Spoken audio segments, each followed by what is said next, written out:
nga, may nakapag-chika sa akin. Oh, ano yun? Na nagkita raw sila Janelle, nakita raw ni Kim, sina Janela at Janine sa taping ng ASAP natin to. Oh, tapos? Oo. Pero nung unang niya kasi nakita si Janela, nakaupo doon sa hallway, doon sa Studio 10. Oo, tapos? So, binati naman niya si Janela, kinamusta niya naman daw, at nagbesohan. After nung nakita niya si Janine, tapos parang umuwas na daw si Kim kay Janine, dumistahan siya. At ang kwento pa sa akin, after nung bumeso, dumiretso si Kim sa table ng mga writers. So iniwasan niya si napansin, marami Janine. nakapansin na. Hindi so si Kim ang umiwas hindi si Janine. So parang may ano ba sir, talagang gap? Tapos maski nung maski nung taping mismo ng intro spiel, ng opening part ng ASAP natin to, nag-iwasan din yung dalawa. Talagang pumunta din si Kim, yung blocking ni Kim doon ay sa likod ni Janela. Hindi talaga doon sa ni Janine. So talagang may parang gap, no?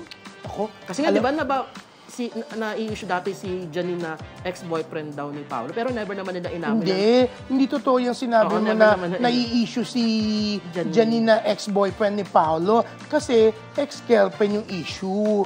Oo. Babae si Janine. So, hindi siya pwedeng ma-issue na ex-girlfriend. Ex-boyfriend, rather. Diba? Oo. Tapos ngayon naman na-i-issue na sina Paolo at Kim Chiu, diba? Pero hindi naman daw totoo pa, diba? Nga. Pero bakit may ganun? Nag-iiwasan?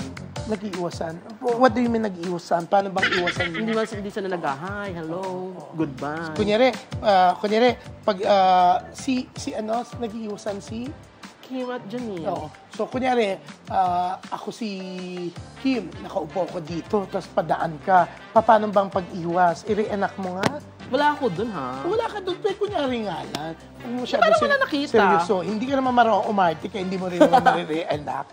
So, paano yan? Ganun lang. Wow. Parang ka naman nag-fashion show.